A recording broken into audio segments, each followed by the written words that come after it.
Wel, fel arloesydd dysgu proffesiynol, i ni wedi cyd creu a darparu hyfforddiant a profiadau dysgu proffesiynol i ysgolion eraill yn ogystal â'r staff yn ysgol ni.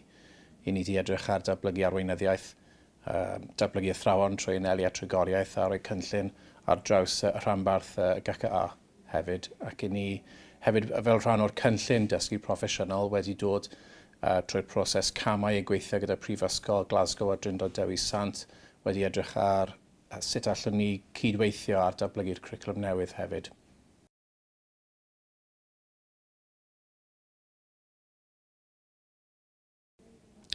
I ni fel ysgol, i ni wedi datblygu'r capacity o fewn yr ysgol o ran deall y cwricwlwm newydd a sut mae fe wedi cael ei creu a sut mae fe'n gweithio.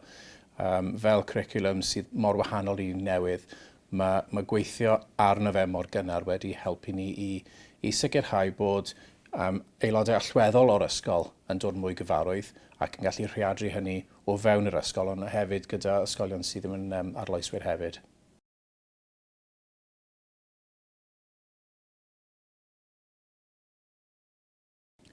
Wrth ymrwy mo'n gynnar gyda'r cwricwlwm newydd, i ni fel ysgol wedi cael y cyfle i deall sut mae'r peth yn gweithio. I ni wedi cael cyfle i deall faint i ni ddim yn deall, felly yn lle dweud nawr mor atebion dyn ni, i ni nawr yn llwyr ymwybodol bod na goblygiadau dysgu proffesiynol sylweddol ar y gweill. Felly ni'n dechrau dod i'r cysyniad o sut i paratoi ar gyfer hynny.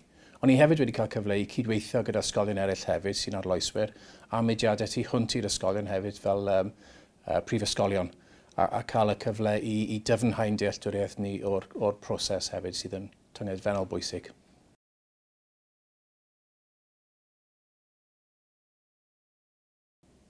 I ni wedi rhannu be ni wedi dysgu o fewn yr ysgol trwy edrych ar y meysydd dysgu a phrofiad, fel meysydd ar wahân, creu tîmau, ond hefyd gweld beth yw'r cydperthynas a'r cysylltiadau rhyngddynt hefyd.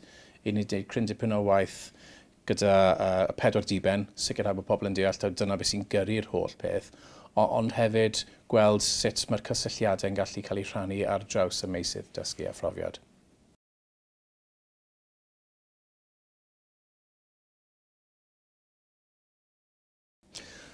I helpu ein hunain ac ysgolion eraill, yn enwedig ysgolion sydd ddim yn ysgolion arloesol i datblygu'r cwricwlwm newydd, i ni wedi trwy gweithgaredd rhanbarthol y GCA, i ni wedi cael clysterau lle ni'n gweithio pob hanner tymor yn cwrdd â'r ysgolion ac yn sicrhau bod negeseuon bwysig yn cael ei rhannu. Ond hefyd mae hecsad dyn ni o 6 ysgol uwchradd o fewn y rhanbarth lle ni'n cydweithio hefyd am y cyfuniad o ysgolion sy'n arloesol yn rhai sydd ddim, ac felly mae'r persbectif gwahanol gyda ni. Ac i ni sicrhau bod yr arbenigedd sydd tu hwnt i'r ysgolion arloesol hefyd yn cael ei defnyddio achos mae yna cryn dipyn ar gael.